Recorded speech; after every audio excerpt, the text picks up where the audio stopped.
Olá, iniciando mais um vídeo e agora encerrando a minissérie de 3 vídeos. Bem, Mateus 27, 52 e 53 seria uma adaptação de Mateus ou da tradição de Mateus? Bem, vamos analisar. Vamos fazer uma análise em relação a essa questão aí. Olha só. Nós temos aqui, pegando desse primeiro comentário, os 3 eventos de sua morte são impressionantes. Diz assim, né? Aqui são comentários em relação a Mateus 27, do 52 ao 53. Aliás, do 51 ao 53. O véu rasgou-se porque seu sangue abriu um caminho novo e vivo para Deus. Hebreus 10, do 19 ao 25. É possível que esse milagre tenha levado, mais tarde, muitos sacerdotes a crer em Cristo. Atos 7, 6. 2. As sepulturas abriram-se, porque sua morte derrotou a morte. Hebreus 2, 14 ao 18. Os santos não saíram das sepulturas antes de sua ressurreição, porque Cristo é a primícias. 1 Coríntios 15, do 20 ao 23. 3. Judas e Pilatos confessaram que Jesus era inocente, como também um soldado romano. Versículo 54. Mesmo a ira do homem louva a Deus.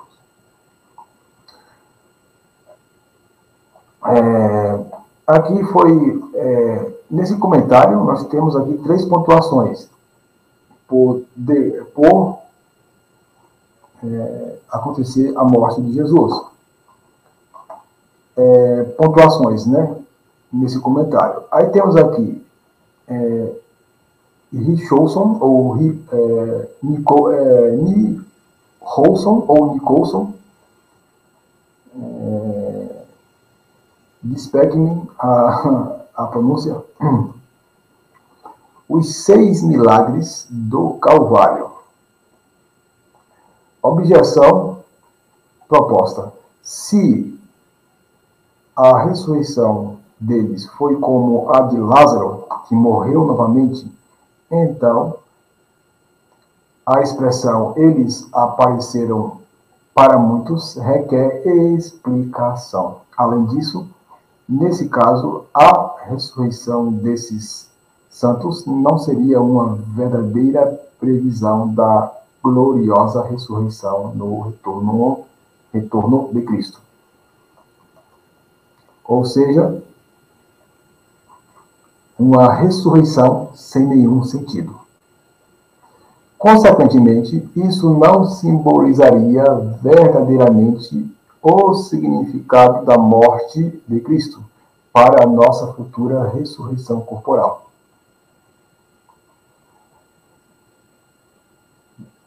Delvin Hutton, na obra de Delvin Hutton, A Ressurreição dos Santos, Mateus 27, 51b ao 53, um estudo da teologia da narrativa da paixão de Mateus. Ele afirma que a cena de Mateus foi reformulada e substituída na narrativa pelo autor para fins teológicos. Então, nós estamos, segundo esse comentário, estamos aqui diante de uma adaptação.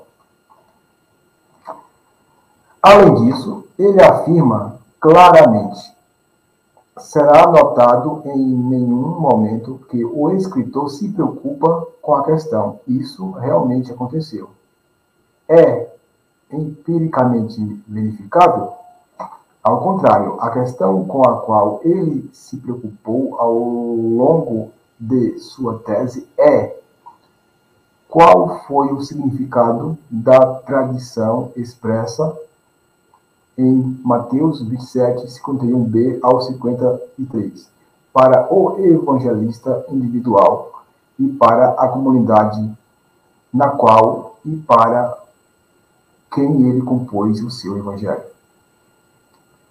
Hutton conclui que a cena que Mateus descreve em seu evangelho é uma combinação do material de Marcos e tradições epifânicas orais de manifestação. Ele afirma que a colocação do material redigido pertencia originalmente à cena que Mateus retrata no capítulo seguinte, Mateus 28, 2 ao 4 e 15. Ele sugere, então, que o rearranjo de Mateus, ou seja, a adaptação de Mateus, para o material é para acentuar uma nova realidade escatológica. Mais especificamente, ele sustenta que Mateus criou uma cena com a ressurreição, com a expressão ron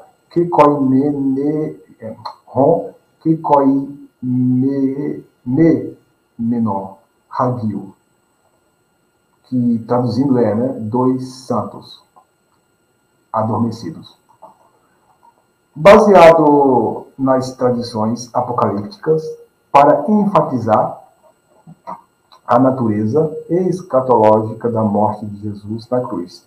Os presságios em torno da morte de Jesus apontam que algo decisivo na história da salvação ocorreu naquele momento. Então, o que acontece? Segundo Delvin Hutton, aqui trata-se de uma adaptação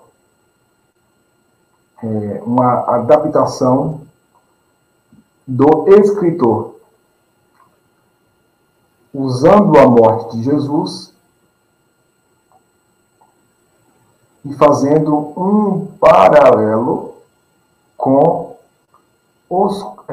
os conteúdos escatológicos antigos.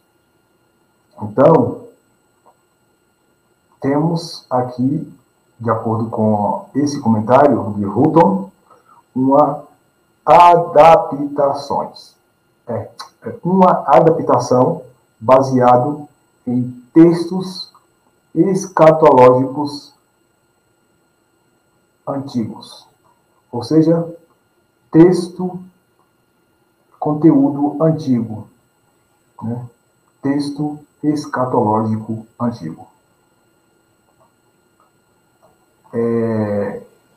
Ou seja, é uma adaptação conforme o comentário de Hutton. Olha só, vamos clarear ainda mais. John Verham, ou John Verham, em 1981, John Verham publicou seu artigo Quando os Santos Foram Levantados, uma nota sobre a pontuação de Mateus 27, 51 e 53, que defendia um ponto final no meio de Mateus 27, 52. Ele sugeriu que era inadequado para os tradutores traduzirem Aneor Tessan, abriram-se, sem pontuação, porque isso vincula erroneamente a ressurreição dos Hagion Santos aos eventos que ocorreram na Sexta-feira Santa depois que Jesus entregou seu espírito na cruz. Mateus 27, 50.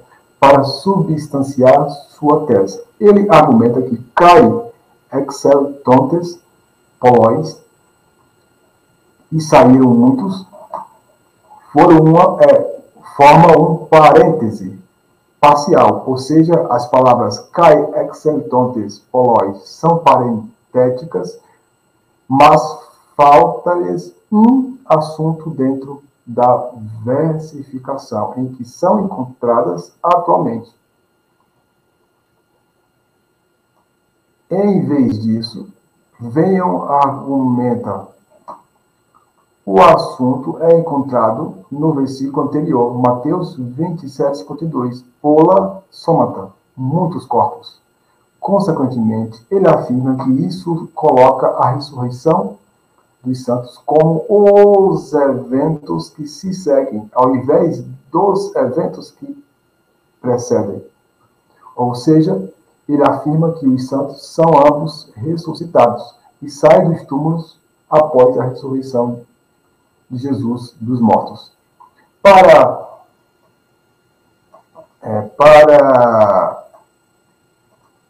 Verham, ou Uerham, então, a tradução de Mateus 27:51 ao 53 seria o seguinte: e a terra tremeu, e as rochas se dividiram, e os túmulos foram abertos, e muitos corpos dos santos que tinham adormecido foram ressuscitados e saíram dos túmulos após a ressurreição de Jesus e foram para a cidade santa e apareceram a muitos. As preocupações de Verham são duplas. Primeiro, o lapso temporal entre a abertura dos túmulos causado pelo terremoto em Mateus 27:51 e a subsequente ressurreição dos muitos santos que dormem. Classifica os eventos após a ressurreição de Jesus e mantém seu título de apareton que koimenon, ou seja, primogênito entre os que dormem, em 1 Coríntios 15:20, Colossenses 1:18, Apocalipse 1:5. Em segundo lugar, ele requer amarrar a ressurreição dos santos com a ressurreição vindicadora de Jesus dentre os mortos, e Mateus 28, do 1 ao 10.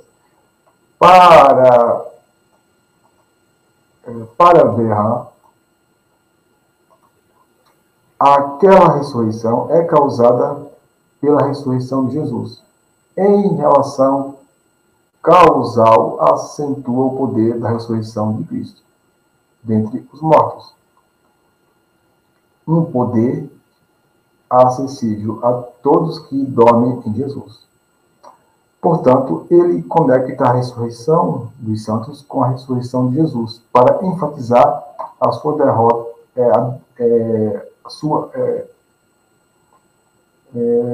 para enfatizar sua derrota dos poderes do mal. O instinto interpretativo de John Verham para conectar a ressurreição que koimenon Hagio, dos santos adormecidos, com a ressurreição de Jesus, 28:6, está correto. Um exame minucioso da narrativa manifesta que Mateus colocou os pericópios paralelamente uns aos outros, para esclarecer as implicações cristológicas e missiológicas da passagem.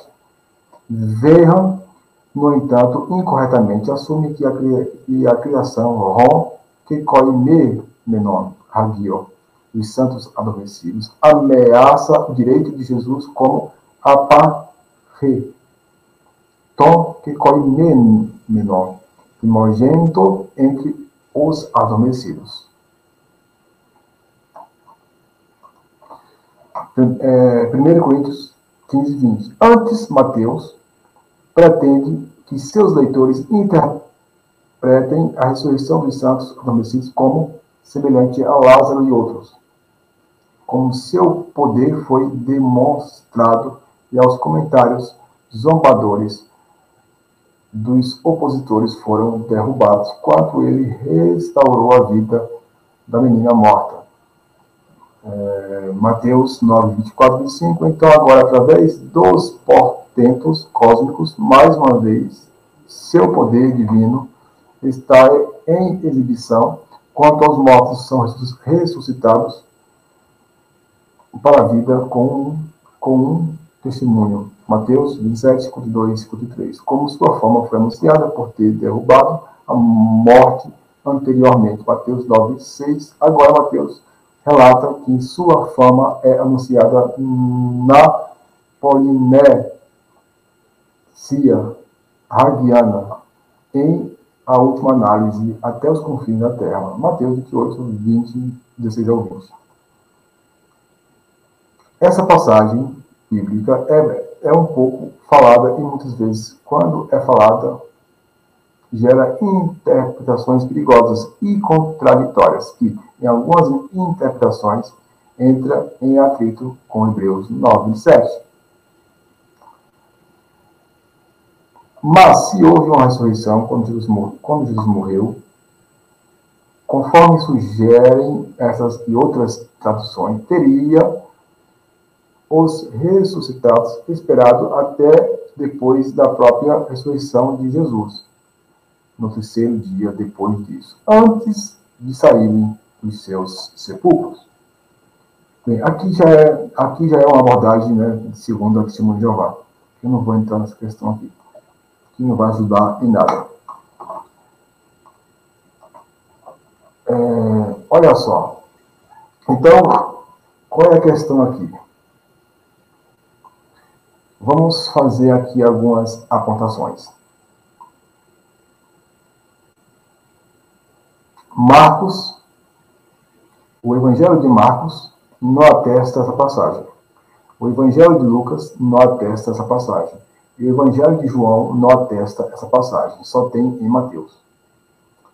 Isso já é o suficiente para pôr em dúvida esses dois versículos. Já é um ponto. Essa é a primeira observação. A segunda observação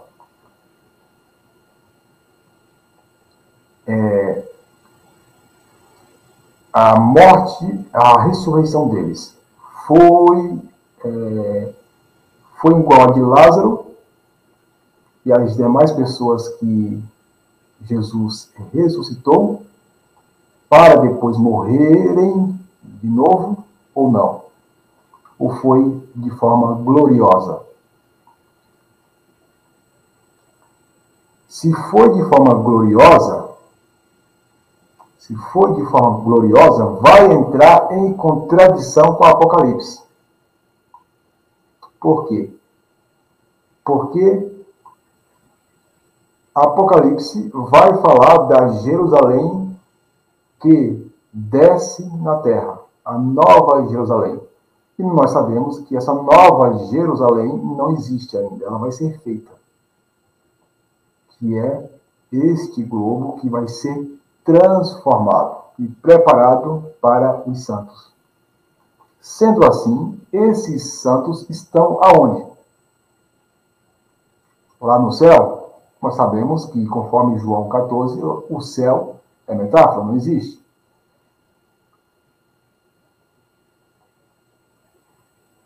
Outra questão.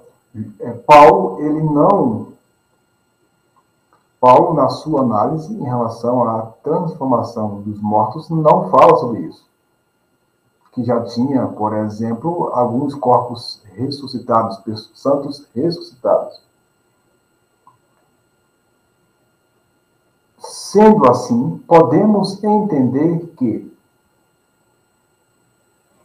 a tradição de Mateus pode ter pego de uma escatologia e introduzido na compilação do livro de Mateus, para teologicamente ilustrar como será esse processo.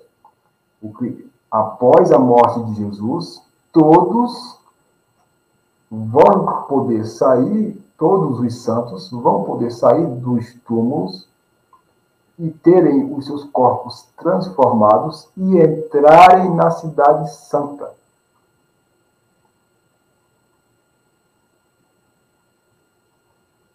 Só que isso só vai acontecer conforme Paulo fala em 1 Coríntios 15, 20. e ele vai explicar, né, lá nos versículos posteriores, 51 e 52, que na verdade nem todos dormiremos, mas seremos transformados. Então, temos os que já dormem, e temos os que serão despertados, e temos os que serão transformados. Os que já dormem, os que serão despertados, e os que serão transformados. Os que já dormem vão se fundir com o corpo para serem transformados. E os que já estão vivos serão transformados. Isso só vai acontecer pela ocasião da volta de Jesus. Só que aqui não está falando sobre isso. Aqui está falando na ressurreição de Jesus. Lá em 1 Coríntios, capítulo 15, a partir do versículo 51 em diante, lá vai dizer, após tocar a última trombeta. Logo, está falando do futuro. Está falando o que vai acontecer por efeito da ocasião da volta de Jesus. Mas aqui está falando da ressurreição de Jesus. Então, não tem nada a ver com o contexto de 1 Coríntios 15. Na verdade, é uma contradição. Então, podemos entender, diante dessa passagem, que aqui é uma adaptação redacional do escritor de Mateus, pegando outras fontes, escatologias antigas, para ilustrar didaticamente o que vai acontecer no futuro. Só que ele escreveu como se tivesse, como aquilo tivesse acontecido na época, no momento da ressurreição de Cristo.